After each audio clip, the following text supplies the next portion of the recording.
നരിവേട്ട എന്ന് പറയുന്ന സിനിമ വളരെ സക്സസ്ഫുൾ ആയിട്ട് പോയിക്കൊണ്ടിരിക്കുകയാണ്. അപ്പൊ നരിവേട്ട മൂവി വിശേഷങ്ങളുമായി നമ്മുടെ കൂടെ ഇന്ന് ജോയിൻ ചെയ്യുന്നു Arya Saleem. Arya, welcome to my show. Thank you so much. ഏറ്റവും കൂടുതൽ ആളുകൾ സംസാരിക്കുന്നത് ആര്യയുടെ പെർഫോമൻസ് ആണ്. നരിവേട്ട എന്ന് പറയുന്ന സിനിമ റിലീസ് ആ ഒരു ഫസ്റ്റ് ഡേ മുതൽ. അപ്പം ഇത്രമാത്രം ഒരു ക്യാരക്ടറിന് എനിക്ക് തോന്നുന്നു ഇതിന്റെ മുന്നത്തെ സിനിമകൾ അങ്ങനെ സംസാരിച്ചിട്ടില്ല. സോ ആ ഒരു എക്സ്പീരിയൻസ് എങ്ങനെയുണ്ട്? ആക്ച്വലി ഹാപ്പിയാണ്. അതെങ്ങനെ എക്സ്പ്രസ് ചെയ്യണമെന്ന് അറിയില്ല. ഇതുപോലെ തിയേറ്ററിൽ ചെല്ലുമ്പോൾ ആൾക്കാരൊക്കെ ഇമോഷണലി ചേച്ചിമാരൊക്കെ വന്ന് കെട്ടിപ്പിടിക്കുമ്പോൾ ഭയങ്കര സന്തോഷം. ഇത്രയും നാള് ഫുൾ ടീം എടുത്ത എഫോർട്ട് ആൾക്കാർ ഇരുകൈ നീട്ടി സ്വീകരിച്ചു എന്ന് പറഞ്ഞപ്പോൾ അതിലേറെ സന്തോഷം. ഈ നരിവേട്ട എന്ന് പറയുന്ന സിനിമയും ഈ ക്യാരക്ടറും എങ്ങനെയാണ് ആര്യയിലേക്ക് എത്തിച്ചേരുന്നത്?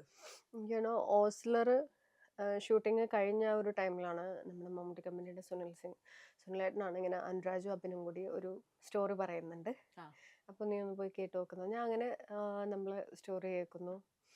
അവിടെ നിന്ന് ഇങ്ങോട്ടേക്ക് എനിക്ക് 2023 സ്റ്റോറി പറയുന്നത്. അതിന് 24 നവംബർ ഒക്ടോബർ ആ ടൈമിലാണ് ഷൂട്ട് നമ്മൾ സ്റ്റാർട്ട് ചെയ്തത്. അപ്പോൾ ഒരു കൊല്ലത്തോളമുള്ള നീണ്ട കാത്തിരിപ്പായിരുന്നു. ശരിക്കും ഇപ്പൊ അഭിനയിക്കുക, ഒരു ക്യാരക്ടർ തരുമ്പം അഭിനയിക്കാൻ തന്നെ പാടാണ്.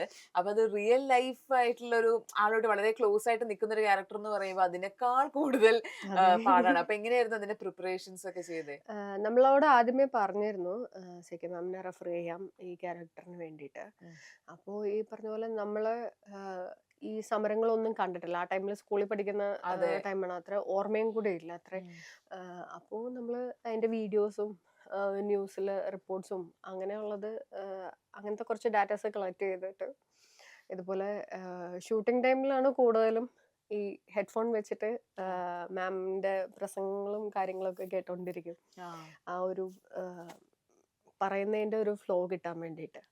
അതുപോലെ തന്നെ പിന്നെ മാമിന്റെ ബുക്ക് ആത്മകഥ അടിമമക്ക എന്ന് പറഞ്ഞ്, അപ്പോൾ ആ ബുക്കും ക്യാരക്ടറിന്റെ എങ്ങനെയാ ബാക്ക്ഗ്രൗണ്ട്, കാരണം റിയൽ ലൈഫ് ക്യാരക്ടറാണ്, എത്രയും സ്ട്രോങ് ആയിട്ടുള്ള ഒരു ലേഡി ലീഡർ.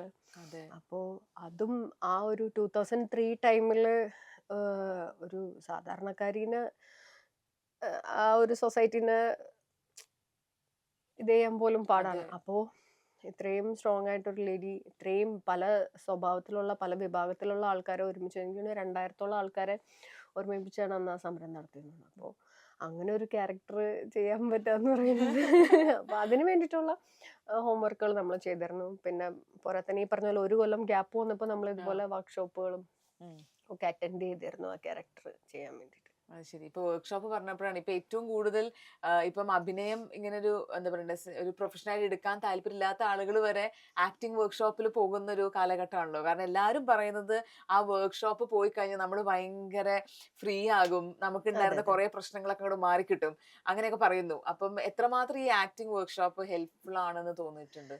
അതായത് ചില വർക്ക്ഷോപ്പുകൾ അഭിനയം പഠിപ്പിക്കൽ അങ്ങനെ അതിനോട് എനിക്ക് താല്പര്യമില്ല. അപ്പം നമ്മൾ തൃപ്പൂണിത്തുറ രസ തിയേറ്ററിന്റെ അവരുടെ വർക്ക്ഷോപ്പ് എന്ന് പറഞ്ഞാൽ കുറച്ചും കൂടി നമ്മൾ ബി അറ്റ് ദ മൊമെന്റ്, അത് ആസ് ആൻ ആക്ടർ വരുമ്പോൾ അത് ഭയങ്കര ഹെൽപ്ഫുൾ ആണ്. നമുക്ക് ആ ക്യാരക്ടറിലോട്ട് കയറാനും നെക്സ്റ്റ് അതിൽ നിന്ന് ഇറങ്ങി പോരാനും ഒക്കെ ഭയങ്കര ഹെൽപ്ഫുൾ ആണ്. അത് മാത്രമല്ല, നമുക്ക് ചില കാര്യങ്ങളിൽ ഒരു ചളുപ്പൊക്കെ ഉണ്ടാവുമല്ലോ ഇങ്ങനെ ചെയ്താൽ, എന്ത് വിചാരിക്കും എന്നുള്ള സാധനം, അങ്ങനത്തെ ഐസൊക്കെ ബ്രേക്ക് ചെയ്യാൻ ഈ വർക്ക്ഷോപ്പുകൾ ഹെൽപ്ഫുൾ ആണ്. അപ്പോൾ നമ്മൾ വർക്ക്ഷോപ്പിന് പോകുമ്പോൾ നമ്മുടെ കൂടെ ഇൻഫോ പാർക്കിൽ വർക്ക് ചെയ്യുന്നവരൊക്കെ ഉണ്ട്. ഇപ്പം ആക്ടേഴ്സ് തന്നെയല്ല, അല്ലാത്തവരും വർക്ക്ഷോപ്പ് അറ്റൻഡ് ചെയ്യാൻ വരുന്നു എന്നുള്ളതാണ്. അടിപൊളി. ഇപ്പം നരിവേട്ട ഡിസ്കസ് ചെയ്യുന്നത് വളരെ ഒരു റിലവന്റ് ആയിട്ടുള്ള ഒരു സോഷ്യൽ ഇഷ്യൂ ആണ്. അപ്പൊ എത്രമാത്രം ഇത്തരത്തിലുള്ള സോഷ്യൽ ഇഷ്യൂസ് ഒക്കെ ഫോളോ ചെയ്യുന്ന ഒരാളായിരുന്നു ആര്യ? അല്ലെങ്കിൽ നരിവേട്ട എന്ന് പറഞ്ഞ സിനിമയ്ക്ക് ശേഷം അത്തരത്തിലൊരു ഡോറ് ഓപ്പൺ ചെയ്തോ? ഇപ്പൊ പത്രത്തിലൊരു സാധനം കാണുമ്പോൾ അത് നോക്കാനുള്ള ഒരു ത്വര അതൊക്കെ കൂടിയോ? എനിക്ക് തോന്നുന്നു ഈ പറഞ്ഞ പോലെ നരിവേട്ടയാണ് ശരിക്കും ആ ഒരു ഡോർ ഓപ്പൺ ചെയ്തത്. അപ്പം നമ്മൾ ഈ ക്യാരക്ടർ ചെയ്യുമ്പോൾ അത്രയും ആൾക്കാർക്ക് വേണ്ടി മുന്നിൽ നിന്നൊരു ലീഡർ. അപ്പം നമ്മളിതുപോലെ അന്ന് സമരത്തിന് കൂടെ ഉണ്ടായിരുന്ന, അല്ലെങ്കിൽ അന്ന് ആ സമരത്തിന്റെ പല കാര്യങ്ങളും ഫേസ് ചെയ്തിട്ടുള്ള കുറെ പേര് പോയി സംസാരിച്ചിരുന്നു. അപ്പോൾ എനിക്ക് കൂടുതലും പറഞ്ഞത് ഏഷ്യാനെറ്റിന്റെ പഴയ റിപ്പോർട്ടറായ രാംദാസ്. അപ്പോൾ രാമേട്ടനാണ് കൂടുതലും ഇതിനെ പറ്റിയിട്ട് അന്ന് ഫേസ് ചെയ്തത്. ഇപ്പം മാമിനെ ഞാൻ ഷൂട്ട് കഴിഞ്ഞ ഒരു ടൈമിൽ കാണാൻ പോയി, പക്ഷെ മാം ഒരിക്കലും അങ്ങനെ നമ്മളോട് പറയില്ല. രാമേട്ടനാണ് കൂടുതൽ ഇത് പറഞ്ഞതൊക്കെ. അപ്പൊ അങ്ങനെ ഒരു ഇപ്പോഴും അവർ ഫേസ് ചെയ്യുന്ന പല കാര്യങ്ങളും അതിനെ പറ്റിയിട്ടൊക്കെ ഉള്ളൊരു ഏകദേശം ഒരു വലിയ ധാരണ ഒന്നും ഇല്ല, ചെറിയ ധാരണയെങ്കിലും കിട്ടിയത് ആ. അവിടെ നോക്കിയാണ്. അതിപ്പോ ഈ ഷൂട്ട് കഴിഞ്ഞിട്ടാണ് മാമിനെ കണ്ടേന്ന് പറഞ്ഞോണ്ട് ചോദിക്കുകയാണ്. അപ്പം ഷൂട്ടൊക്കെ കഴിഞ്ഞ് അഭിനയിച്ചൊക്കെ കഴിഞ്ഞല്ലോ. അത് ആ കഴിഞ്ഞ് കണ്ടപ്പം അയ്യോ ഇത് നേരത്തെ അറിഞ്ഞിരുന്നെങ്കിൽ എനിക്ക് അന്ന് അങ്ങനെ ചെയ്യായിരുന്നു അങ്ങനെയൊക്കെ തോന്നിയിരുന്നു. മാമിന് നേരത്തെ കാണണം എന്നുണ്ടായിരുന്നു. നമ്മള് ഷൂട്ടിന്റെ ഇടയിലൊക്കെ ട്രൈ ചെയ്താ, പക്ഷെ ആള് ബിസി ആയിരുന്നു, അപ്പൊ നമുക്ക് മാമിനെ കാണാൻ പറ്റിയില്ല. എനിക്ക് തോന്നുന്നു ക്ലൈമാക്സ് സീനിന് തൊട്ട് മുമ്പാണ് നമുക്ക് പോവാൻ പറ്റിയത്. ഇതുപോലെ ഷൂട്ട് ഇല്ലാത്തൊരു ദിവസം ഇതുപോലെ രാമേട്ടൻ അന്ന് നമ്മള് കാണാൻ പറ്റുമെന്ന് വിചാരിച്ചല്ല, ആ. പെട്ടെന്നായിരുന്നു എല്ലാം പോയി ആ. കണ്ടതും എല്ലാം. അപ്പോ ഈ പറഞ്ഞ പോലെ കണ്ടപ്പോ അതൊരു വല്ലാത്തൊരു എനർജിയാണ് നമ്മുടെ അടുത്തേക്ക് ആ. ഫീൽ ചെയ്തത്. ഉം. എന്താ പറയാ, അയ്യോ മാമിനെയാണല്ലോ നമ്മള് സ്ക്രീനിൽ ഇത്രയും റെഫറൻസ് എടുത്ത് ചെയ്താലും അപ്പൊ നമ്മള് വെയിറ്റ് ചെയ്ത ഒരു മൊമെന്റ് ആണ് മാമിനെ കാണാന്നുള്ളത്. ഉം. അപ്പൊ ഇന്നലെ മാം എന്നോട് നമ്മൾ സംസാരിച്ച് ചോദിച്ചപ്പോൾ പറഞ്ഞൊരു കാര്യമാണ്, അതുപോലെ ഞാൻ കരഞ്ഞിട്ടൊന്നുമില്ല, നമ്മുടെ കണ്ണീരിന്റെ വില അറിയില്ലാത്തവരുടെ മുമ്പിൽ നമ്മൾ കരഞ്ഞിട്ട് എന്താ. മൊത്തം നമുക്ക് വാശിയായിരുന്നു, പോരാടാനുള്ള വാശിയായിരുന്നു കൂടിയത്, ഉം. കരച്ചിലല്ല. അപ്പോൾ നമുക്ക് നോക്കുമ്പോൾ ശരിയാ, എൻ്റെ ക്യാരക്ടറും ത്രൂ ഔട്ട് ഇത് വന്നപ്പോൾ എനിക്ക് തോന്നുന്നത് അത് അനുരാജ് ആ മനസ്സിൽ ആ കണ്ടിട്ടുണ്ടാവും ആ അല്ലേ? പറഞ്ഞു എന്നോട്, അങ്ങനെ നമുക്ക് എല്ലാം ആ സ്ട്രോങ് ആയിട്ട് നിൽക്കാനാണ് അവരും ഇൻസ്ട്രക്ട് ചെയ്തത്. ഉം. എനിക്ക് തോന്നുന്നു മൊത്തത്തില് അങ്ങനെ അയ്യോ ഞാൻ അങ്ങനെ ചെയ്തില്ലല്ലോ എന്ന് തോന്നിയില്ല. ആ. ഓക്കെ അങ്ങനെ വന്നല്ലോ ആ. ഒരു തോട്ടായിരുന്നു. ഇപ്പൊ ആ ഒരു ഷൂട്ടിംഗ് സെറ്റ് അതിൽ പോകുമ്പോ തന്നെ എനിക്ക് തോന്നുന്നു നിങ്ങൾക്ക് എല്ലാവർക്കും ആ ഒരു ഫീൽ ഓട്ടോമാറ്റിക്കലി വരുമായിരിക്കും. അതെ. കാരണം നമ്മൾ ഈ ബിഗ് സ്ക്രീനിൽ അത് കാണുമ്പോൾ തന്നെ നമുക്ക് എന്താണെന്നറിയില്ല ഒരു വല്ലാത്ത ബുദ്ധിമുട്ട്, അത് കണ്ടുകൊണ്ടിരിക്കാൻ ഭയങ്കര ബുദ്ധിമുട്ടായിരുന്നു. അപ്പൊ ആ സീനിൽ അവിടെ ആ വേഷമൊക്കെ ഇട്ടിട്ട് അങ്ങനെ നിൽക്കുമ്പം മൊത്തത്തിൽ കുറെ ബാക്കിലേക്ക് ഈ ടൈം മെഷീൻ ഒക്കെ തിരിച്ചടിച്ച് പോണ പോലെ അങ്ങനെയൊക്കെ ഫീൽ ചെയ്തിരുന്നോ? അത് കാരണം നമ്മൾ ആ വീഡിയോസ് കുറച്ചൊക്കെ കണ്ടിട്ടുണ്ട്. ആ. അപ്പൊ അത് ആർട്ട് ഡയറക്ടർ നമ്മുടെ ബാവുക്കയുടെ കഴിവാണ്. അത് ഇത്രയും ഗംഭീരമായിട്ട് ആ സെറ്റ് ചെയ്തത്. അത് ആ സെറ്റ് എന്നല്ല, ഈച്ച് ആൻഡ് എവറി ഇപ്പോ അതിക്ക് മുമ്പ് ഊര് കാണിക്കുന്നുണ്ട്, ആ. അതൊക്കെ ഗംഭീരമായിട്ട് ഇപ്പൊ പോയി കഴിഞ്ഞാൽ ഈ സ്ഥലമായിരുന്നു അതെന്ന് നമുക്ക് തോന്നിപ്പോവും. അയ്യോ. അത്ര ഗംഭീര വർക്കാണ് ബാവുക്ക ചെയ്തേക്കണത്. അത് ബാവുക്കയുടെ ഒരു സപ്പോർട്ടും കൂടിയാണ് നമുക്ക് ആസ് ആൻ ആക്ടേഴ്സ്. ഇപ്പൊ ഞാനും പ്രണവ് താമിയുടെ ആ. റോൾ ചെയ്ത ഞങ്ങളപ്പോ പരസ്പരം പറയും, ശരിക്കും അല്ലേ ചേച്ചി ഇവിടെ നിൽക്കുമ്പോൾ നമുക്ക് ആ ഒരു ഫീലാ കിട്ടുന്നത്, അതെ. ആ ഒരു എനർജി. ആ ഫൈറ്റ് ബാക്ക് ചെയ്യുമ്പോഴൊക്കെ അവൻ പോകുമ്പോഴൊക്കെ അവൻ പറയണ ആ എനർജി നമുക്ക് ഫീൽ ചെയ്യുന്ന ആ ഒരു സെറ്റിൽ നിൽക്കുന്നതിന്റെ ഇതും തീർച്ചയായിട്ടും. കൂടിയാണ്. ഇപ്പോ എല്ലാവരും ശ്രമിക്കുന്നത് ഇങ്ങനെ ഹിറ്റ് സിനിമകളുടെ ഭാഗമാകുക എന്ന് പറയുന്ന ഒരു സംഭവമാണ്. അപ്പൊ ആര്യന്റെ ഒരു മൊത്തത്തിലൊരു ഫിലിമോഗ്രഫി നോക്കുകയാണെങ്കിൽ എല്ലാ ഹിറ്റ് സിനിമകളുടെയും ഭാഗമായിട്ട് ഒരാള്. അതിപ്പം ക്യാരക്ടർ വലുതാണോ ചെറുതാണോ എന്നല്ലാതെ അതെങ്ങനെയാണ് മറ്റേ ആ സെലക്ഷൻ എങ്ങനെയാണ് ഇത്ര ഗംഭീരമായിട്ട് കുട്ടി ചെയ്യുന്നത്? സെലക്ട് ചെയ്തല്ല അങ്ങനെ വന്നു പോകുന്നത്. ഇപ്പൊ കഥ കേൾക്കുമ്പോ ഏറ്റവും കൂടുതൽ ശ്രദ്ധിക്കുന്ന കാര്യം എന്താണ് ഇപ്പൊ? കാറ്റഗറൈസ് ചെയ്യപ്പെടാതിരിക്കാൻ നോക്കാറുണ്ട്. അല്ലെങ്കിൽ ചിലവർ ഇന്നൊരു വേഷത്തിന് വേണ്ടിയിട്ട് ജസ്റ്റ് ഒരു നോക്കൂത്തി അല്ലെങ്കിൽ ഉം. എന്താ പറയാ, ഇപ്പൊ നൈറ്റി ഇട്ടിട്ട് ഒരു ചേച്ചി അത്രേ ഉള്ളൂ, നമുക്ക് പ്രത്യേകിച്ച് പെർഫോം ചെയ്യാനൊന്നും ഉണ്ടാവില്ല. ഉം. അങ്ങനെ ഒരു ഇത് വരുമ്പോൾ നമ്മള് മേക്ക് ഡൗൺ ഒന്നും എനിക്ക് പ്രശ്നമൊന്നുമില്ല. പക്ഷെ നമ്മൾ ഈ മേക്ക് ഡൗൺ ഒക്കെ ചെയ്തിട്ട് പെർഫോം ചെയ്യാനും ഇല്ലാതെ ജസ്റ്റ് ഒരു ക്യാരക്ടർ വന്നു അതെ. പോകുന്ന അങ്ങനത്തെ ഇത് വരുമ്പോൾ നമ്മൾ മാക്സിമം ഒഴിവാക്കി വിടാറുണ്ട്. ഉം. കാരണം ഇച്ചിരി ഉള്ളൂങ്കിലും ആ വന്ന് പോകുന്ന സീൻ നന്നായിരിക്കണം എന്ന് അതെ. ഒരാഗ്രഹമുണ്ട്. അത് ആ ആഗ്രഹം സാധിച്ചു എന്നുള്ളതാണ്. കാരണം എല്ലാ സിനിമകളിലും ആര്യനെ എടുത്തെടുത്ത ആളുകൾക്ക് ആ ക്യാരക്ടർ ഓർമ്മയുണ്ട് എന്നുള്ളതാണ്. അപ്പൊ അതിന് വലിയൊരു കൺഗ്രാജുലേഷൻസ്. എന്തോ ഭാഗ്യം. അപ്പൊ ഇനിയിപ്പം ഒരു പ്രഷർ ഫീൽ ചെയ്യണ്ടോ? കാരണം നരിവേട്ടയ്ക്ക് ശേഷം ഇപ്പൊ ഇതുവരെ ചെയ്ത ഒരു അങ്ങനത്തെ ഒരു ക്യാരക്ടറേ അല്ല. ഗ്രാഫ് പെട്ടെന്ന് വേറെ ഇതിലേക്ക് മാറി. അപ്പൊ ഇനി അടുത്ത സിനിമകൾ കേൾക്കുക എന്നൊക്കെ പറയുമ്പം എന്ത് തോന്നുന്നു അതിനെ പറ്റിയിട്ട്? തീർച്ചയായിട്ടും. കാരണം ഈ മയവ് കഴിഞ്ഞ സമയത്ത് ഉം. ഞാൻ ഇപ്പൊ കുറച്ച് നാൾ മുമ്പ് വരെ ഞാൻ ആലോചിച്ചത്, ദൈവമേ, എനിക്ക് ആ ക്യാരക്ടറിന് ഇതുവരെ ബ്രേക്ക് ചെയ്യാൻ പറ്റിയിട്ടില്ലല്ലോ. കാരണം അതിന് കിട്ടിയ ഒരു ഹൈപ്പ് പിന്നെ അതെ. എനിക്ക് ബ്രേക്ക് ചെയ്യാൻ പറ്റിയില്ല. പക്ഷെ നരിവേട്ട വന്നു കഴിഞ്ഞപ്പോ അത് സാധിച്ചു എന്നുള്ള. ഇനിയിപ്പോ അടുത്തത് ഇതിനെങ്ങനെ ബ്രേക്ക് ചെയ്യാം. അത് വരുമായിരിക്കും. കുറച്ച് താമസിച്ചാലും ഇല്ലെങ്കിലും അതെ. വരുമായിരിക്കും. എന്ന് വെച്ച് നമ്മൾ ഇതിലും വലിയ ക്യാരക്ടർ വേണമെന്ന് വാശി പിടിച്ചാൽ വീട്ടിൽ തന്നെ ഇരിക്കേണ്ടി വരും. ഒരു ഫുൾ ഓൺ ഒരു കോമഡി ഒരു റോള് അങ്ങനെ ഇപ്പൊ ചെയ്തിട്ടുണ്ട്. എന്നാലും അതുക്കും മേലെ എന്ന് പറഞ്ഞ പോലെ ഒരു സ്കെയിലില് അങ്ങനെയൊക്കെ ചെയ്യണമെന്ന് താല്പര്യമുണ്ടോ? അതെ, ആക്ച്വലി എപ്പോഴും അഭിനയിക്കാൻ ടഫായിട്ടുള്ളതും കോമഡി അല്ലെങ്കിൽ വളരെ സറ്റിലായിട്ട് ചെയ്യുന്ന കാര്യങ്ങൾ. സാധാരണ പ്രശ്നം വിചാരിക്കും കരച്ചില്, ബഹളം, ദേഷ്യം അതൊക്കെ ഈസിയാണ് നമുക്ക് കൈകാര്യം ചെയ്യും. പക്ഷെ ഏറ്റവും പാട് ഹ്യൂമറും പിന്നെ സറ്റിലായിട്ടുള്ള പെർഫോമൻസ് വരുമ്പോഴും. എനിക്ക് തോന്നിയേക്കണ ഇരട്ടയും ഓസ്ലറൊക്കെ ചെയ്യുമ്പോഴാണ് ഞാൻ കുറച്ചധികം സ്ട്രഗിൾ ചെയ്തേക്കുന്നത്. പക്ഷെ അത് ആൾക്കാർക്ക് അത്ര ഫീൽ ചെയ്യില്ല. പക്ഷെ പാട് ഏറ്റവും സെറ്റിലായിട്ട് പെർഫോം ചെയ്യാനാണ്. ഇപ്പൊ ഇരട്ടയുടെ കാര്യം പറഞ്ഞപ്പോഴാണ് കമലഹാസൻ വരെ ഇരട്ടനെ പറ്റി സംസാരിക്കുന്ന ഒരു ടൈമാണ് ഇപ്പം. അപ്പൊ ഇരട്ടയിലേക്ക് എങ്ങനെയാണ് ചെന്നെത്തിയത്? മിന്നൽ മുരളി കഴിഞ്ഞിട്ട് അവര് ഒരു പോലീസ് വേഷത്തിന് വേണ്ടിയിട്ട് അങ്ങനെ വിളിച്ചതാ. വിളിച്ചപ്പോ ഓക്കെ പറഞ്ഞു. അത് കഴിഞ്ഞിട്ട് പിറ്റേ ദിവസം വിളിച്ചിട്ട് പറഞ്ഞു ഇല്ല നമ്മൾ ആ ക്യാരക്ടർ കുറച്ചും കൂടി യങ് ഏജാണ് നോക്കുന്നില്ലെന്ന് പറഞ്ഞു. അപ്പൊ എനിക്ക് മറ്റേ നിങ്ങൾ രണ്ടാമത് വിളിച്ചിട്ട് നിങ്ങൾ എത്ര വയസ്സ് ആലോചിക്കണേന്ന്. അപ്പൊ നമ്മളൊരു 30-35 വയസ്സ് എനിക്ക് അത്രേ ഉള്ളൂ, നിങ്ങൾ എന്നെ നേരിട്ട് കാണ്. അപ്പൊ ഒരു ഫോട്ടോ അയച്ചു കൊടുത്ത് ഇത് നമുക്ക് ഓക്കെയാണ്, എങ്കിൽ നിങ്ങള് ഒരു പാന്റും ഷർട്ടും ഇട്ടിട്ട് നാളെ ഓഡീഷന് പോവാന്ന് പറഞ്ഞു. അങ്ങനെ ഓഡീഷന് ചെന്നു. ഓഡീഷന് നമ്മൾ ആ കേറി വരുന്ന ഒരു സീൻ ഉണ്ടല്ലോ ഇരട്ടയില്, അതാണ് പ്ലേ ചെയ്യിപ്പിച്ചത്. അങ്ങനെ ഇന്നായി. അന്ന് ഞാൻ രണ്ടാമത് വിളിച്ചില്ലായിരുന്നെങ്കിൽ ഇരട്ട പോയി. ഇപ്പൊ അങ്ങനെ അങ്ങോട്ട് പോയിട്ട് ഇപ്പൊ റോള് ചോദിക്കുക അങ്ങനെയൊക്കെ പറയൂലേ, നമ്മൾ അങ്ങോട്ട് സംസാരിക്കണം, അതിന് ശമ്പളം വിചാരിക്കരുത് എന്നൊക്കെ. അപ്പൊ ആര്യക്ക് എത്രമാത്രം അങ്ങനത്തെ ഇൻഹിബിഷൻ ഉള്ള ഒരാളാണോ അതോ അങ്ങോട്ട്? എനിക്ക് ഏറ്റവും കൂടുതൽ വഴക്കേക്കുന്നത് ഞാൻ ചോദിക്കൂല എന്നും പറഞ്ഞു. ഫ്രണ്ട്സ് ഇപ്പൊ നമ്മള് ഒരുപാട് വർക്ക് ചെയ്തവര് അവരുടെ അടുത്തൊക്കെ നമ്മള് അങ്ങനെ ഒരു നമുക്ക് ആപ്റ്റ് ആയിട്ടുള്ള, നമുക്ക് തന്നം എന്ന് പറയാൻ പറ്റില്ല, നമുക്ക് പറ്റിയ ക്യാരക്ടർ ഉണ്ടെങ്കിലല്ലേ. അപ്പൊ അങ്ങനെ ഒരു ക്യാരക്ടർ വരികയാണെങ്കിൽ ഓർക്കണം എന്ന് പറയാറുണ്ട്. പിന്നെ ചിലവരുടെ അടുത്ത് നമുക്ക് വർക്ക് ചെയ്താൽ കൊള്ളാന്ന് തോന്നുമല്ലോ. അപ്പൊ നമ്മൾ അയച്ച മെസ്സേജ് ഒന്നും അവർ കണ്ടിട്ടുണ്ടാവില്ല. എന്നാലും നമ്മളിങ്ങനെ അയക്കും ഇങ്ങനെ പറ്റിയ ക്യാരക്ടർ ഉണ്ടെങ്കിൽ. ഞാൻ അങ്ങനെ അയച്ചിട്ട് എനിക്ക് റിപ്ലൈ വന്നത് നമ്മുടെ രാജ്ബി ഷെട്ടിയില്ലേ, അപ്പൊ മുട്ടയക്കഥയിലും പുള്ളി എനിക്ക് റിപ്ലൈ തന്നു ഇതുപോലെ തന്നെ. ഓക്കെ നമുക്ക് നോക്കാം അങ്ങനെ ഒരു ക്യാരക്ടർ. ഞാനത് പ്രതീക്ഷിച്ചേ ഇല്ല റിപ്ലൈ. പക്ഷെ തമാശയുടെ ഇത് അവരാണല്ലോ അത് ചെയ്യുന്നത്. അപ്പൊ ഞാൻ ആ മൂവി കണ്ടിരുന്നു, പെർഫോമൻസ് കണ്ടിരുന്നു. നമുക്ക് അങ്ങനെ ഒരു ഇത് വരാണെങ്കിൽ വർക്ക് ചെയ്യാം എന്നുള്ള രീതിയിൽ. നമുക്ക് വർക്ക് ചെയ്യാൻ പറ്റണം എന്നില്ല, പക്ഷെ ആ റിപ്ലൈ ഇട്ടില്ലോ, ആ റിപ്ലൈയില് ഹാപ്പി. ഇപ്പൊ ഈ നരിവേട്ട ക്യാരക്ടർ അല്ലെങ്കിൽ പറയുകയാണെന്നുണ്ടെങ്കിൽ ഇഷ്ടംപോലെ കോംപ്ലിമെന്റ്സ് കിട്ടുന്നുണ്ടെന്ന് അറിയാം.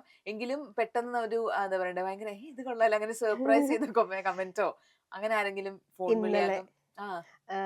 എനിക്ക് ബേസിൽ മെസ്സേജ് അയച്ചിട്ടുണ്ടായിരുന്നു, പെർഫോമൻസ് കണ്ടു, യു ഡിഡ് റിയലി ഗുഡ് എന്നും പറഞ്ഞ്. അത് ആക്ച്വലി സർപ്രൈസ് ആയിരുന്നു.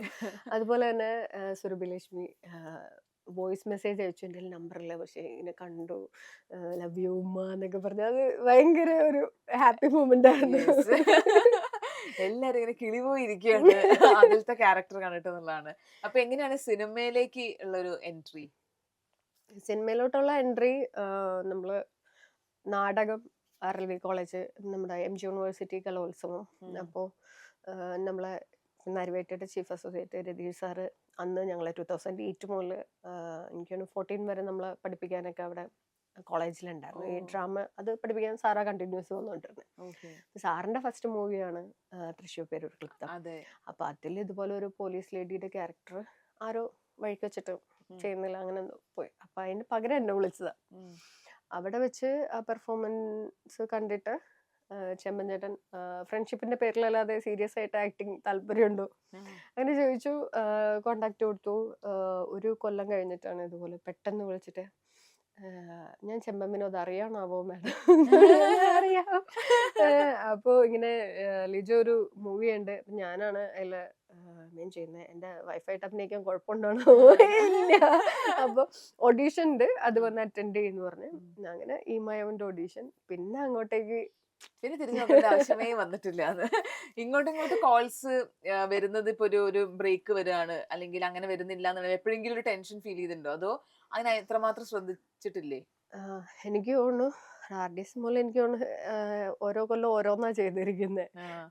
RDX 23, 24 ഹോസ്ലർ, ഇപ്പൊ 25 നരിവേട്ട, അങ്ങനെ ഓരോന്നോരോന്നാണ് വന്നിരിക്കുന്നത്. അതിന്റെ ഇടയിൽ കൊച്ചു ചിലത് വന്നിട്ടുണ്ട്. അപ്പൊ ഈ നേരത്തെ പറഞ്ഞ പോലെ അങ്ങനെ വരുമ്പോ നമ്മള് അത് ഒഴിവാക്കി വരണം. ചില സമയത്ത് ഇതുപോലെ ടെൻഷൻ ഉണ്ടാവാറുണ്ട്.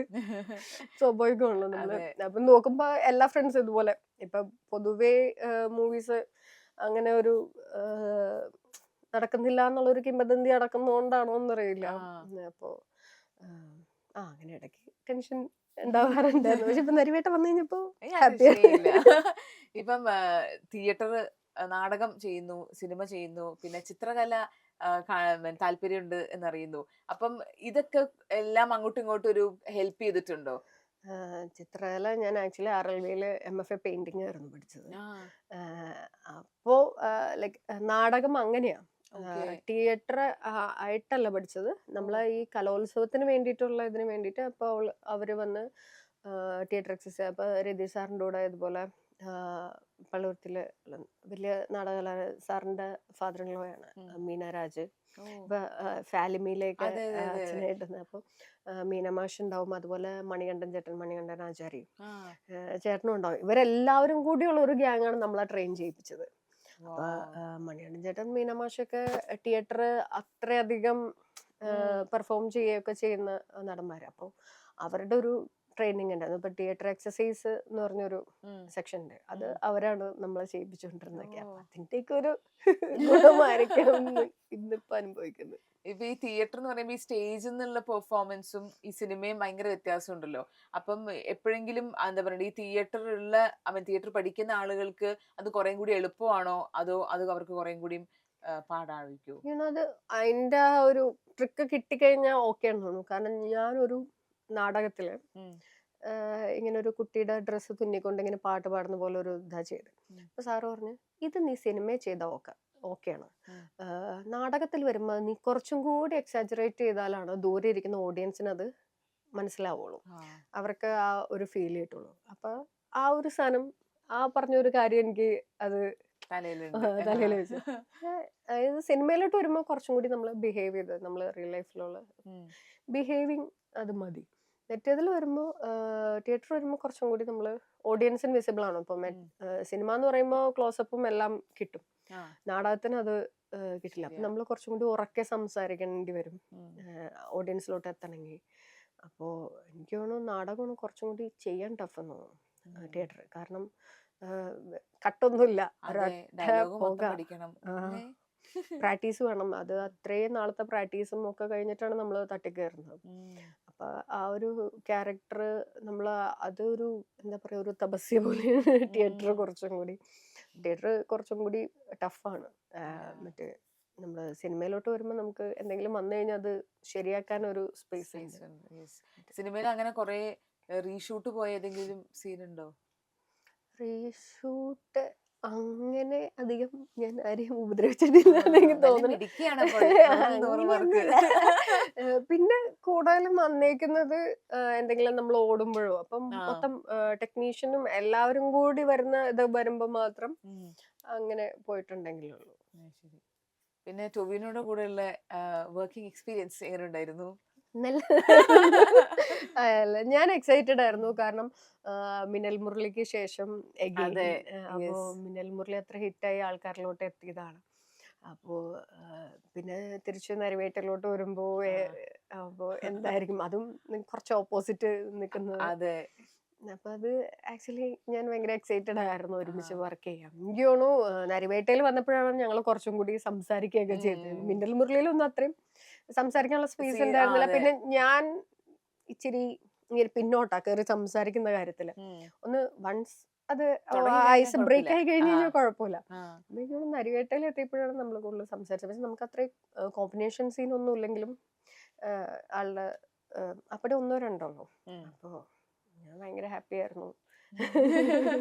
ഇപ്പൊ ഈ സിനിമ എന്ന് പറയുമ്പോ ഫാമിലി എത്രമാത്രം സപ്പോർട്ടീവ് ആണ്? അതായത് കല്യാണത്തിന് മുമ്പ് ഇതുപോലെ നമുക്ക് കോളേജില് ഉം. MG യൂണിവേഴ്സിറ്റി കലോത്സവത്തിൽ നമുക്ക് ഒരു നാടകത്തിന് ബെസ്റ്റ് ആക്ട്രസ് കിട്ടി. അപ്പൊ ആ ഒരു ടൈമില് ഇതുപോലെ ഒരു സിനിമയുടെ ഇത് ചോദിച്ചു. വീട്ടില് സമ്മതിക്കും, നീ കല്യാണം കഴിഞ്ഞിട്ട് എന്ത് വേണമെങ്കിലും ഹസ്ബൻഡ് ചെയ്തോന്നൊക്കെ. സമ്മതിക്കുമ്പോ പോയിക്കോ എന്ന് പറയും. അത് കഴിഞ്ഞ് പിന്നെ തൃശ്ശൂർ പേരൂർ ക്ലിപ്തും കുഴപ്പമില്ല, കാരണം ആ. ചെറിയൊരു റോളല്ലേ ആ. പോയിട്ട്. ഈ മഴ വന്നപ്പോ അമ്മാമ്മ ഇത് അമ്മയുടെ ആ. അമ്മയൊക്കെ അനിയത്തിക്ക് കല്യാണം നടക്കൂല, ചേച്ചി സിനിമയിലും പോയാ എന്ന് പറഞ്ഞു തുടങ്ങി. നിങ്ങൾ അന്ന് പറഞ്ഞത് കെട്ടിയോൻ സമ്മതിച്ച പോയിക്കൊന്നു. എന്റെ കെട്ടിയോന് കുഴപ്പമില്ല, പുള്ളി ഭയങ്കര എക്സൈറ്റഡ് ആണ് ഇതിനും. എനിക്ക് തോന്നുന്നു കൂടുതലും എന്നേക്കാൾ കൂടുതൽ ഫിലിം റിലേറ്റഡ് ആയിട്ടുള്ള കാര്യങ്ങളൊക്കെ പുള്ളിക്ക് അറിയാവുന്നു. ഇപ്പൊ ഡയറക്ടേഴ്സ്, സിനിമോട്ടോഗ്രാഫർ എല്ലാം നോക്കി വെച്ചിട്ട് ഈ മയവന്റെ ടൈമിലൊക്കെ എനിക്ക് ഇങ്ങനെ ഇരുന്ന് പറഞ്ഞു തരും. ഞാൻ ആ കാര്യത്തിൽ പൊട്ടി. എനിക്ക് സിനിമയില് പിന്നെയും വന്നതിന് ശേഷമാണ് നമ്മളത് ശ്രദ്ധിക്കാൻ തുടങ്ങി. അയക്ക് മുമ്പ് എനിക്ക് യാതൊരു വിധ വിവരമില്ലായിരുന്നു. പിന്നീട് ഓക്കെ നമ്മളത് ചെയ്യാൻ തുടങ്ങി, കാരണം നമ്മുടെ പ്രൊഫഷനാണ്. അപ്പൊ അതിനെപ്പറ്റി അറിഞ്ഞിരിക്കാന്ന് പറഞ്ഞ സംഭവം. ഇപ്പൊ ലിജോ ജോസ് പെല്ലിശ്ശേരി എന്ന് പറയുന്ന ഒരു ബ്രാൻഡ് നെയിം എന്ന് വേണമെങ്കിൽ പറയാം. അൺകൺവെൻഷണൽ സിനിമകൾ എടുക്കുക എന്ന് പറയുന്നതിന് പുള്ളിനെ കഴിഞ്ഞിട്ടേ ഉള്ളൂ. നമ്മളെല്ലാരും പുള്ളിയുടെ ഒരു സിനിമ ഇറങ്ങാന്ന് പറയുമ്പോൾ നമ്മളെല്ലാരും ഇങ്ങനെ ഉറ്റു നോക്കുകയാണല്ലോ. അപ്പം ലിജോ ചേട്ടന്റെ കൂടെ ഉള്ള ഒരു വർക്ക് എങ്ങനെ ഉണ്ടായിരുന്നു? എനിക്ക് ലിജോ സാറിന്റെ കൂടെ വർക്ക് ചെയ്യാൻ ഈസിയാണ്. കാരണം നമ്മൾ ഓക്കെ ആണെങ്കിൽ പുള്ളി ആ ടേക്ക് ഓക്കെ പറയുള്ളൂ. അപ്പോൾ ഈ പറഞ്ഞ പോലെ എനിക്ക് ആദ്യം ഡൗട്ടായിരുന്നു, ഞാൻ ചെയ്യുന്നത് ശരിയാണോ, ഓക്കെ പറയുന്നുണ്ടല്ലോ. അപ്പോൾ ഞാൻ ഇങ്ങനെ രതീഷ് സാറിനോട് പറഞ്ഞു, സാറൊന്നും പറയുന്നില്ല, ഇത് ഓക്കെയാണോ? ലിജോ ഓക്കെ പറഞ്ഞോ, ആ ഷോട്ട് ഓക്കെ വെച്ചോ, അപ്പൊ അത് ഓക്കെ ആയിരിക്കും, നീ വേറെ ടെൻഷൻ അടിക്കില്ല, ആ ഓക്കെ അല്ലെങ്കിൽ അവൻ സമ്മതിക്കില്ല എന്നിങ്ങനെ പറഞ്ഞു. നോക്കുമ്പോ നമ്മള് ചെയ്ത കാര്യം അത് ഓക്കെയാണ്. ഇപ്പൊ റീടേക്ക് വരുന്നുണ്ടെങ്കിലും പുള്ളി പറയും ഇപ്പൊ ചെയ്ത കാര്യം ഓക്കെയാണ്, ആരെയും അത് കീപ്പ് ചെയ്താൽ മതി. നമ്മൾ ഇപ്പൊ കോൺഫിഡൻസ് ആണ് പുള്ളിയുടെ കൂടെ വർക്ക് ചെയ്യാൻ. അത് എല്ലാവരെയും ഇപ്പൊ ആദ്യമായിട്ട് സിനിമയിൽ വരുന്ന ആളെ പോലും എനിക്ക് തോന്നുന്നു വളരെ കൂളാക്കി, ഈസി ആക്കി നമ്മളെ കൊണ്ട് നമ്മുടെ പെർഫോമൻസിന്റെ ബെസ്റ്റ് പുള്ളി എടുപ്പിക്കും. അതെ. ഇപ്പം നരിവേട്ടയിലേക്ക് തിരിച്ചു വരികയാണെങ്കിൽ അതിൽ സംസാരിച്ച ആ ഭാഷയുണ്ടല്ലോ, നമ്മൾ കേൾക്കുമ്പോ മലയാളമല്ലേ എന്ന് തോന്നും, പക്ഷെ എന്നാൽ മലയാളമല്ല. അത് അത് ഏതാണ്? പണിയ ഭാഷയാണ് അത്. അത് നമ്മള് പഠിപ്പിക്കാൻ നമ്മുടെ കൂടെ അഭിനയിച്ചവരെല്ലാരും പണിയ ഭാഷ സംസാരിക്കുന്നവരാണ്. അപ്പൊ പ്രസാദേട്ടൻ, വിനോദേട്ടൻ, അമ്പിളി, അങ്ങനെ കുറച്ച് പേരുണ്ട് നമ്മളെ ട്രെയിൻ ചെയ്യിപ്പിക്കാനും. അപ്പൊ അവര് നമുക്ക് പറഞ്ഞു തരും. ഇപ്പൊ അവര് തന്നെ വേണമെന്നില്ല, ഇപ്പൊ അവരടുത്തില്ലെങ്കിൽ ഈ പറഞ്ഞ പോലെ അവിടുത്തെ അമ്മമാരാണെങ്കിലും ചേട്ടന്മാരാണെങ്കിലും വേറെ ചേട്ടന്മാരൊക്കെ ആണെങ്കിലും നമുക്ക് പറഞ്ഞു തരും. അത് കാരണം അത് എനിക്കത് കുറച്ച് ഈസി ആയിരുന്നു. ആദ്യം എനിക്ക് ടെൻഷൻ ഉണ്ടായിരുന്നു, പക്ഷെ അവിടെ ചെന്നപ്പോ അതൊക്കെ ശരിയായി. അതിപ്പോ ഏതെങ്കിലും ഡയലോഗ് ഓർമ്മയുണ്ടോ? പിന്നെ ഡയലോഗ് പറയാം. അപ്പൊ അതില് മെയിൻ ആയിട്ട് എല്ലാവരും ഇപ്പൊ സെറ്റിലുള്ളവരാണെങ്കിലും ശ്രദ്ധിക്കണം, നമുക്ക് മഴ പെയ്യുമ്പോ വീടില്ലെങ്കിൽ എന്നുള്ളത്. മഴ പെയ്യും ചാക്കു നനയാത്തപ്പുര, കാറ്റു പഞ്ചാക്കു പാറിപ്പോകാത്തപ്പുര, ആന പന്നി മന്തല ബിയാത്തപ്പുര, അതൊക്കെ നാമ സമരം ചെയ്യണു. അതെ, ഹായ്. നല്ല രസം കേൾക്കാന്ന്. ഇപ്പൊ ആ ഊരിലേക്കൊക്കെ അപ്പൊ നിങ്ങൾ പോയിണ്ടായിരുന്നോ? ഇവര് താമസിക്കും, ഇപ്പൊ അവിടുത്തെ ആൾക്കാരെന്നെ ഷൂട്ടിങ്ങിന് മുമ്പ് നമ്മള് പോയിട്ടുണ്ടായിരുന്നു, അവരുടെ ആ വീട്ടിൽ പോയിരുന്നു. അപ്പൊ ഈ ഇതിൽ അഭിനയിച്ച അമ്മമാരും ചേട്ടന്മാരും പിള്ളേരും ഒക്കെ ഉണ്ടായിരുന്നു അവിടെ. അപ്പൊ അവര് അന്ന് അവിടെ വെച്ച് മീറ്റ് ചെയ്തു. അത് കഴിഞ്ഞ് പിന്നെ ശേഷം സെറ്റിൽ വെച്ചിട്ടാണ് കാണുന്നത്. അതായത് ആ ഒരു എന്താ പരിചയമില്ലായ്മ ഉണ്ടാവാതിരിക്കാൻ വേണ്ടിയിട്ട് നേരത്തെ നമ്മൾ അവരുടെ അടുത്ത് കൊണ്ടുപോയി, AD ടീമാണ് നമ്മള് അവിടെ കൊണ്ടുപോയി അവർ മീറ്റ് ചെയ്യിപ്പിച്ചതൊക്കെ. ശരി. ഇപ്പോഴും അവിടുത്തെ അവസ്ഥ ഒക്കെ എന്താണ്? ഇപ്പൊ വീട് കാര്യങ്ങളും ഒക്കെ ഇപ്പം 2025 പോയതുകൊണ്ട് ചോദിക്കാണ്. അന്ന് ഇപ്പൊ നമ്മള് അന്നത്തെ വീഡിയോസിൽ കാണുന്ന അതിന്ന് കുറച്ചൊക്കെ ഭേദപ്പെട്ടിട്ടുണ്ട്. എന്നാലും എല്ലാവർക്കും അത് കിട്ടിയിട്ടുണ്ടോ എന്ന് നമുക്ക് ഇപ്പോഴും അറിയില്ല. നമ്മൾ ചെന്ന അവിടെ അവര് അത്യാവശ്യം കുഴപ്പമില്ലാത്തൊരു വീടൊക്കെ പണിതിട്ടുണ്ടെങ്കിലും എനിക്ക് തോന്നുന്നു കുട്ടികൾക്കൊക്കെ ഇപ്പോഴും ലഭിക്കുന്ന എഡ്യൂക്കേഷൻ വളരെ പിന്നോട്ടാണ്. കാരണം ടീച്ചർമാരൊക്കെ ശമ്പളത്തിനേക്കാൾ ഇമ്പോർട്ടൻസ് അവർ പഠിപ്പിക്കുന്നതിന് കൊടുക്കുന്നുണ്ടോന്നുള്ള ഡൗട്ട്. കാരണം 6ാം ക്ലാസ്സിൽ പഠിച്ച കുട്ടികൾക്ക് വരെ സ്വന്തം പേര് ഇംഗ്ലീഷിൽ അതൊഴിച്ച് ബാക്കി ഒന്നും എഴുതാൻ അറിയില്ല എന്നുള്ളതാണ്. ലൈക്ക് അവരുടെ പേര് ഇംഗ്ലീഷിൽ എഴുതാൻ അറിയാം, ബാക്കി വേർഡ്സ് ഒന്നും അവർക്ക് അറിയില്ല. അതുപോലെ തന്നെ പിന്നീട് എന്താ 10ാം ക്ലാസ് കഴിഞ്ഞിട്ട് പഠിക്കാൻ പോകത്തേന്ന് നമ്മുടെ എന്റെ കൂടെ ചേച്ചി ഉണ്ട്. അപ്പം ചേച്ചി NGOയിലൊക്കെ വർക്ക് ചെയ്യുന്നു. ചേച്ചി ഇത് ചോദിക്കുമ്പോൾ അവർക്ക് പേടിയാ. അതായത് തുടർന്ന് പഠിക്കുമ്പോ എന്താ പഠിക്കണ്ടേ, എഴുതാനും പഠിക്കാനും അറിയില്ലാത്ത ഒരു അവസ്ഥയുണ്ട് അവർക്ക്. അതായത് പാസ്സായി പോകുന്നുണ്ട്, പക്ഷെ അവരെന്ത് പഠിച്ചു എന്നുള്ള ഇതില് സംശയമാണ്. അതിപ്പോ സ്കൂളുകാരാണോ ടീച്ചർമാരാണോ എന്നുള്ളത് ഒരു ചോദ്യമാണ്. ഇത് ആരാ മുൻകൈ എടുക്കണ്ടേന്നുള്ളത്. ശമ്പളം വാങ്ങിക്കുന്നതിലുപരി അവരെ ഹെൽപ്പ് ചെയ്യണം എന്നുള്ള ഒരു മെന്റാലിറ്റി ഉള്ള ടീച്ചർമാര് ചെന്നാലേ ആ കുട്ടികള് ഉള്ളൂ. കാരണം ചിലവരെ നമ്മൾ അവിടെ പോയി വീട്ടിൽ പോയി ഒക്കെ സംസാരിച്ചൊക്കെ കുട്ടികളെ കൊണ്ടുവരണം. അതിന് അവര് മുൻകൈ എടുത്താലാണ് തുടർന്ന് ആ കുട്ടികളുടെ അതെ ഫ്യൂച്ചർ നന്നോളാം. ഇപ്പോൾ ചിലർ പറയും ഇപ്പൊ പഠിക്കുന്നുണ്ടല്ലോ, ജോലി കിട്ടുന്നുണ്ടല്ലോ, ഉം. അങ്ങനെ ഇങ്ങനെ. പക്ഷെ അത് 1000 ഒരാൾക്ക് 1 2 പേരേ ഉള്ളൂ, ബാക്കിയുള്ളവരവിടെ കിടക്കുവോ, അതെ അത് ശ്രദ്ധിക്കുന്നില്ല. അതെ അങ്ങനെ തീർച്ചയായിട്ടും. കുറച്ച് പ്രോബ്ലംസ് ഇപ്പോഴും അവർ ഫേസ് ചെയ്യുന്നുണ്ട്. ഓക്കെ. അപ്പൊ ഏതെങ്കിലുമൊക്കെ ഒരു സിനിമ ചെയ്ത് കഴിഞ്ഞ് വന്നിട്ട് അതിന്റെ ഇപ്പൊ ഒരു ഹാങ് ഓവർ എന്നൊക്കെ പറയില്ല. നമ്മൾ ഈ സിനിമ തിയേറ്ററിൽ കണ്ടാൽ തന്നെ 2 ദിവസം ചില ഹാങ് ഓവർ ചില സിനിമകൾ കാണുമ്പോൾ വരാറുണ്ട്. അപ്പൊ അത് അഭിനയിക്കുന്നവർക്ക് എത്രമാത്രം ഉണ്ട് എന്നുള്ളത് നമുക്കറിയില്ല. അങ്ങനെ എന്തെങ്കിലുമൊക്കെ അത് ബുദ്ധിമുട്ട്? എനിക്ക് വന്നത് ഈ മയോനും പിന്നെ ശ്യാമപ്രസാദ് സാറിന്റെ കാസിമിന്റെ കടൽ എന്ന് ആ പറഞ്ഞൊരു മൂവി ചെയ്തിരുന്നു. ആ അത് രണ്ടും ചെയ്ത് കഴിഞ്ഞപ്പോഴേ ഈ ഒരു ഹാങ് ഓവർ പ്രശ്നം ഉണ്ടായിരുന്നു. ഓ ഒക്കെയാണ് പിന്നീട് അതിനെയൊക്കെ നമ്മൾ ബ്രേക്ക് ചെയ്യാൻ വേണ്ടിയിട്ടാണ് ആക്ച്വലി വർക്ക്ഷോപ്പ് ഉം. അറ്റൻഡ് ചെയ്യുന്നത്. ഓക്കെ. അത് ചെയ്യുമ്പോൾ ഈ പറഞ്ഞ പോലെ നല്ലതായിരിക്കും. പിന്നെ അത് കഴിഞ്ഞിട്ട് നമ്മൾ ഇതുപോലെ ഷൂട്ട് കഴിഞ്ഞ് വന്നിട്ട് എവിടെയെങ്കിലും ട്രാവലിന് പോവാ, ആ അത് റിഫ്രഷ് അല്ലേ? അത് വളരെ ഹെൽപ്ഫുൾ ആയിരിക്കും. യെസ്. അപ്പൊ ഇനി ഏതൊക്കെയാണ് കഥകൾ കേട്ടു തുടങ്ങിയോ? സിനിമകൾ വരാനുള്ളത് പറയാറായോ? ചിലരൊക്കെ മൂവി കണ്ടിട്ട് നമുക്ക് ഒരുമിച്ച് വർക്ക് ചെയ്യാം ഉം. എന്നുള്ള അങ്ങനെയൊക്കെ പറഞ്ഞതല്ലാതെ അപ്പൊ വേറെ മൂവീസ് ഒന്നും ഇതുവരെ കമ്മിറ്റ് ആയിട്ടില്ല. ഓക്കെ. അപ്പൊ ഇങ്ങനെ വരും അപ്പൊ എന്നുള്ള കൂടുതൽ പ്രതീക്ഷയിൽ കൂടുതൽ നല്ല നല്ല സിനിമകളും ക്യാരക്ടേഴ്സും വരട്ടെ. അപ്പൊ നരിവേട്ട കാണാൻ ഇനിയും കുറെ പേരുണ്ട്. അപ്പൊ അവരുടെ അടുത്ത് എന്താണ് പറയാനുള്ളത്? എല്ലാവരും തിയേറ്ററിൽ തന്നെ പോയി കാണാം. കാരണം ജേക്ക് സേട്ടൻ ഗംഭീര വർക്കാണ് ചെയ്തു വെച്ചിരിക്കുന്നത്. ആ ഒരു മ്യൂസിക് ഒക്കെ വേറെ ലെവലാണ്. അതെ. അപ്പൊ എല്ലാവരും തിയേറ്ററിൽ തന്നെ മസ്റ്റായിട്ടും പോയി തിയേറ്ററിൽ തന്നെ കാണുക. അറിയാം കാലാവസ്ഥ നമുക്ക് അത്ര അനുകൂലമല്ല എങ്കിലും കുറേ പേരൊക്കെ പോയി കാണുന്നുണ്ട്. അവരോടൊക്കെ ഒത്തിരി താങ്ക്സ്. ഇനിയും കാണാത്തവരും പോയി കാണണം. കണ്ടിട്ട് നിങ്ങളുടെ അഭിപ്രായം പറയണം. അതാണ് ഞങ്ങളുടെ ശക്തിയും സപ്പോർട്ടും എല്ലാം. അപ്പൊ thank you so much for joining. All the very best. Thank you so much. നീ